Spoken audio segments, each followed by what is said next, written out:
programa OB no Ar hoje vai conversar com o Rafael Cobra, que está à frente da Comissão de Direito Esportivo. Já não é a primeira vez, e já não é a primeira vez que o Rafael vem aqui conversar com a gente, porque são temas muito relevantes e interessantes. Rafael, sempre um prazer tê-lo aqui.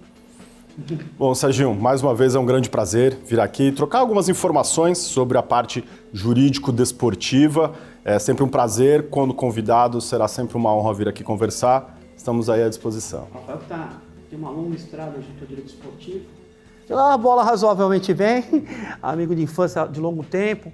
E o Rafael está sempre debruçado em questões importantíssimas, muito relevantes ao direito do trabalho, direito esportivo.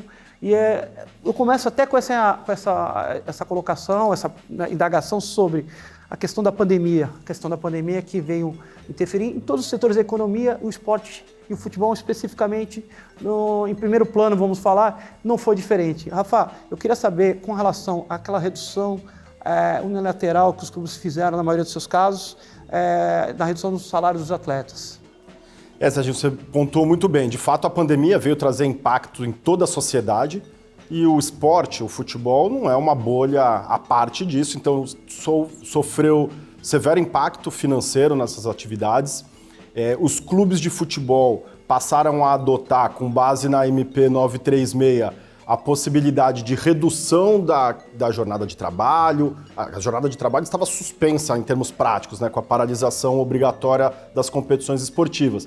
Mas os clubes passaram a buscar acordo com o seu grupo de atletas para redução de parte dos seus salários. Isso foi feito pela grande maioria dos clubes. No entanto, tivemos alguns clubes que adotaram uma postura diferente em fazer a redução sem que tivesse um acordo individual ou coletivo, e o coletivo no sentido do seu grupo de atletas, não através de convenção coletiva, e alguns dos clubes adotaram uma redução de forma unilateral. Dessa forma, estão sujeitos a um risco de demandas trabalhistas, e quando se fala em demandas trabalhistas de atletas profissionais de futebol com salários elevadíssimos, nós estamos falando em um passivo trabalhista extremamente arriscado. Então, isso de fato veio a acontecer. Uma das mudanças propostas no ambiente esportivo, com base em outra medida provisória, que foi a 984, foi a possibilidade, a regra geral da Lei Pelé, os contratos de trabalho de atleta profissional, eles tinham como prazo mínimo 3 meses e prazo máximo 5 anos de duração. Como as competições, as atividades esportivas têm as suas particularidades, principalmente aqui no Brasil, que nós temos as competições estaduais, os contratos de trabalho dos atletas que disputam somente uma competição estadual por um clube menor, via de regra, ele é feito pelo prazo de 3 meses, que é o tempo de duração da competição esportiva. Como tivemos a paralisação das competições sem ter ideia de quando elas retomariam, e retornaram agora recentemente, os contratos que eram feitos inicialmente por 3 meses chegaram ao seu termo final, e os clubes não tinham condição de estender esses vínculos justamente pela incerteza de que momento as competições voltariam.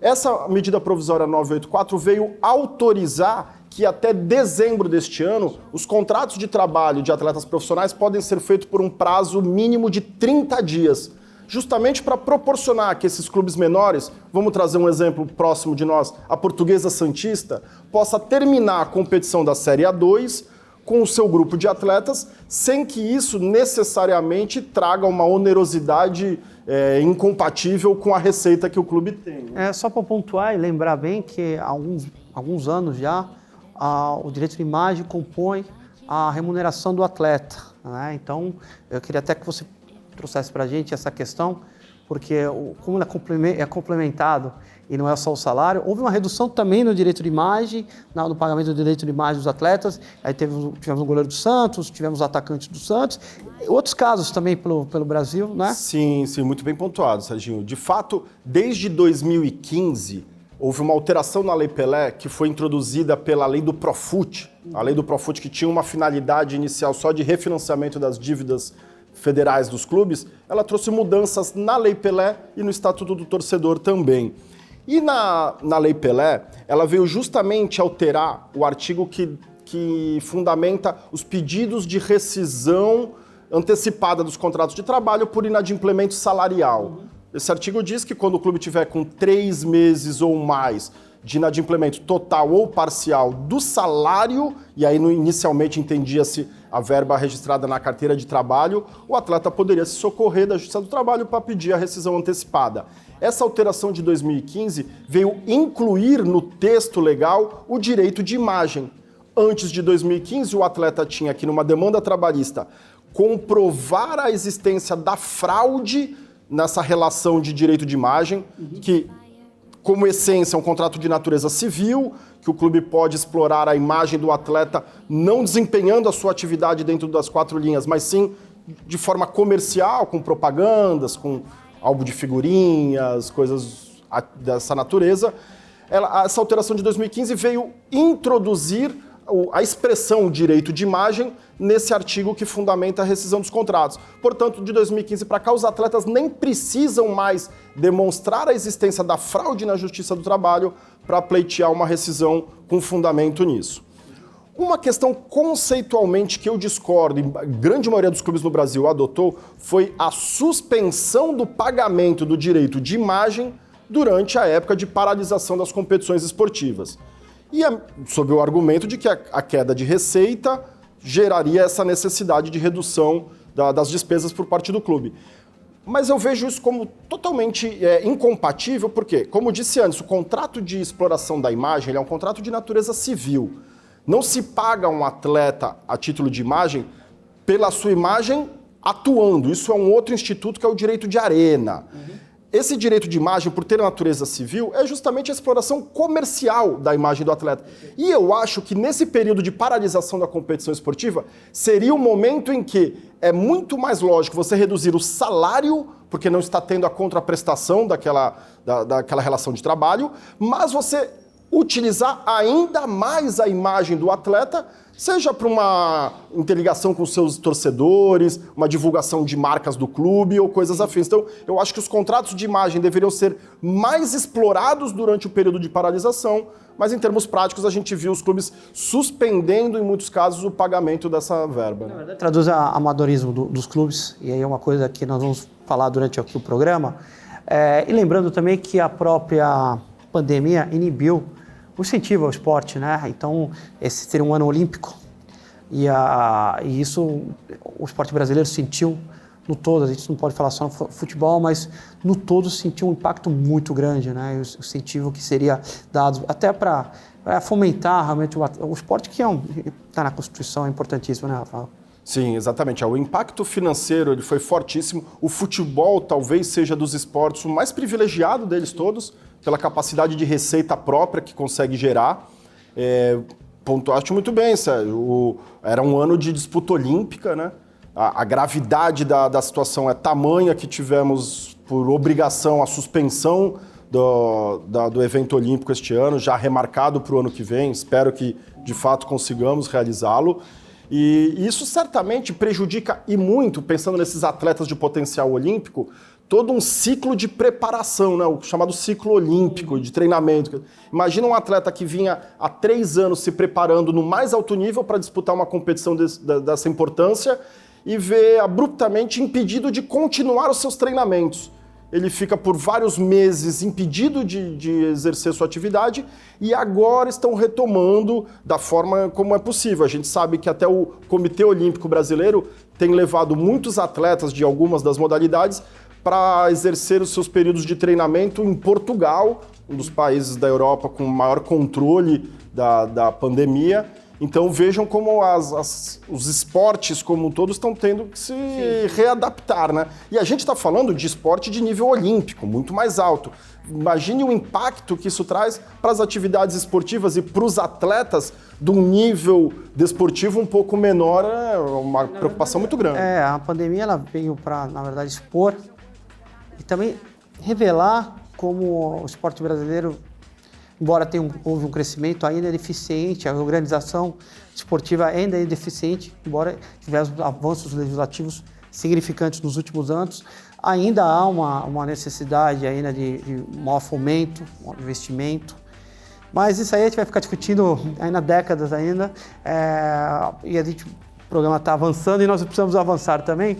A gente tem que falar obrigatoriamente do futebol, um tema que a gente acaba, que é paixão nacional, mas a organização a gente teve a final da Champions League agora, expôs realmente a distância entre os europeus e os sul-americanos, não só aqui no Brasil, na Argentina, Paraguai, todos os sul-americanos, é gritante, parece até a velocidade do jogo, principalmente a organização. Tivemos ligas que não são tão, nas seleções não são tão premiadas como a seleção brasileira, mas elas são hoje de relevo, estão anos-luz do Brasil. E isso é organização. E a reorganização de calendários que se adaptaram ao modelo societário. Tá? Eu queria te perguntar para você se a questão vai ficar apenas na imagem, na imaginação, ou se ela vai tomar uma forma e nós vamos deixar de ter a CBF organizando campeonatos, vamos ter uma abertura societária. O que você imagina para as próximas décadas aí para a gente? E essa é uma discussão já muito presente no ambiente esportivo. Há projetos de lei tramitando no Congresso Nacional que trata sobre a transformação de clubes hoje no formato a possibilidade de transformá-los em clubes empresa, né, com todas... Principalmente, o grande entrave nessa discussão, Serginho, hoje é o aspecto tributário.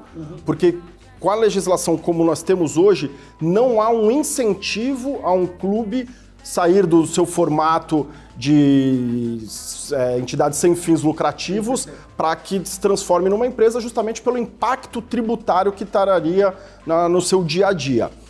Um desses projetos de lei que está ganhando força na discussão trata muito especificamente desse aspecto tributário, como eu disse, que é de fato o calcanhar de Aquiles, mas eu acho que vale uma ressalva, seja, que eu costumo fazer quando a gente entra nesse tipo de discussão, que há uma ideia de que a simples transformação de um clube em empresa seria a chave para o sucesso e para a profissionalização. Não, eu acho que de fato nós precisamos tratar de buscarmos gestões profissionais nos nossos clubes e entidades de administração do desporto, sem que isso necessariamente precise implicar na transformação da natureza jurídica desse clube.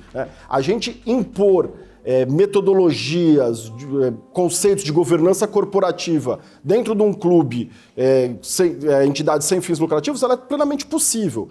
Falta vontade e aplicação desses conceitos. A gente tem alguns exemplos recentes no Brasil de clubes que se transformaram em empresa e não houve o sucesso esperado, que realmente traz essa discussão. Rafa, são clubes de menor expressão, com todo respeito. Você imaginar que o Flamengo possa abrir um capital, por exemplo? Essa é outra parte da discussão que muito se debate, que se os clubes extremamente tradicionais, com torcidas volumosas, se teriam a mesma facilidade que um clube de menor expressão em se transformar em uma empresa. A gente falar que um clube se transformou em empresa, Serginho, em outras palavras, é falar que ele passa a ter dono, né? Será que seria bem aceito aqui, vamos pensar na nossa realidade, pela comunidade santista, o Santos Futebol Clube passar a ter um dono que gerencie as suas atividades? Se você olhar o passado, e aí é o meu ponto fulcral nos últimos anos, nas últimas décadas, você vai ver uma gestão, embora vitoriosa, ela mascara uma realidade do clube, onde isso está, claro, eu não estou trazendo nenhuma desvio. E você eu trabalhei com isso, a gente sabe o que acontece, você vê abandono de todas as categorias. Se você trouxer o time campeão, não importa quem presida, se for campeão tá bom. Se você tiver um dono e onde a gestão e o clube é respeitado, a abertura de capital, um clube com um reconhecimento internacional como o Santos, você acha que o primeiro impacto podia ser passado? Eu acho que tudo envolve muito risco, Serginho. Você pontuou muito bem. Às vezes o resultado dentro de campo mascara as más administrações. Por isso que eu digo, o problema não é o tipo, a forma como o clube é constituído, e sim a forma como ele é administrado. Você pode ter uma gestão profissional dentro desse formato em que os clubes, a maioria dos clubes grandes do Brasil, são constituídos hoje em dia. Então, o risco de se transformar numa empresa e passar a ter um dono, eu vou trazer um exemplo nacional e um internacional que ilustra muito bem isso. O Figueirense, há 2 anos atrás, passou por esse processo. Teve uma alteração do seu estatuto social, possibilitou a criação da Figueirense S.A. Na verdade, não é o clube que se transforma. O clube cria uma empresa para gerir o futebol profissional.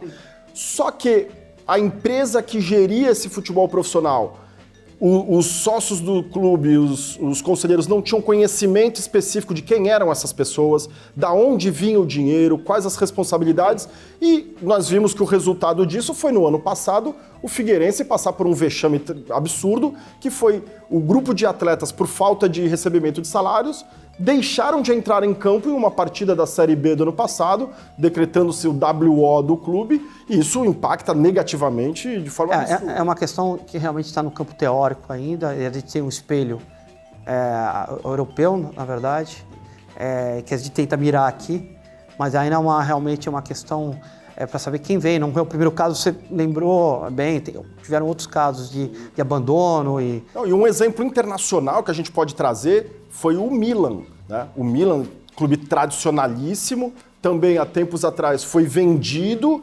com perdão da expressão, por um estelionatário, né? Sim. Uma pessoa que não tinha a receita que dizia ter, não tinha a competência que dizia ter, passou a ser proprietário de um clube de um tamanho como o Milan, e evidentemente que o projeto desportivo não funcionou. Então a gente tem que ter, sim, muito cuidado. Sim, sim. Né? Não, existem as variantes, Você trouxe um exemplo bem legal, Serginho, que foi a recente decisão da Champions League. Ali ela nos traz 2 exemplos de administração de clubes completamente antagônicos, né?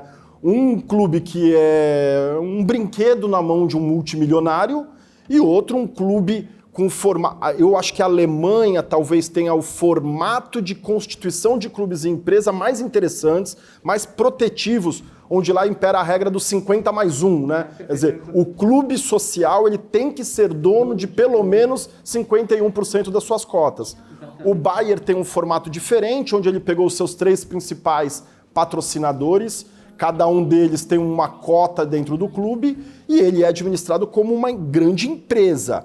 E como curiosidade, a gente falando de futebol, é um ambiente muito masculinizado, e talvez a expressão não seja tão equivocada, é um ambiente machista. Sim. No Bayern de Munique, nós não temos lá um homem forte no futebol, nós temos uma mulher forte no futebol, né? Uhum. É uma ex-atleta do Bayern, que hoje é a team manager do clube, que é a Kathleen Kruger. Ela é a pessoa que fala tudo sobre a gestão do futebol profissional do Bayern, e acho que os resultados por si só estão mostrando o sucesso que tem sido isso. Sim, é outro ponto que é um ponto de discussão eterno, acontece na Argentina. Argentina e Brasil, certamente, né? Deve acontecer nas outras entidades também sul-americanas, mas nomeando Brasil e Argentina, que é a questão das confederações de futebol, nacionais de futebol, no Brasil, a CBF.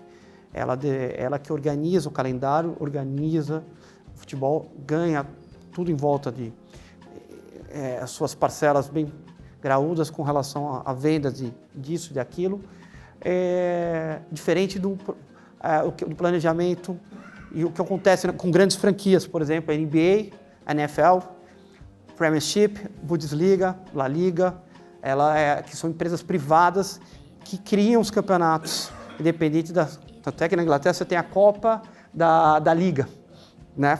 Porque você tem 3 Copas, a Copa da Rainha, a Copa da Rainha, a Federal Cup, que é a da língua inglesa, quer dizer, você então tem um formato diferente, onde você trabalha para uma empresa. Se você não cumprir as regras da empresa, aí pode ser que o nosso modelo também mude a transformação como empresa, porque se eu tenho regras a serem cumpridas, se eu não cumprir, por exemplo, pagamento de atleta e tudo mais, é o que acontece, você está fora dos principais campeonatos. Talvez isso, mas é algo muito difícil ainda no nosso... Eu acho que esse é um ponto muito importante para a gente buscar uma competitividade no mercado. Sim. Quando eu digo a gente, o mercado brasileiro, o nosso campeonato nacional, buscar uma competitividade no mercado.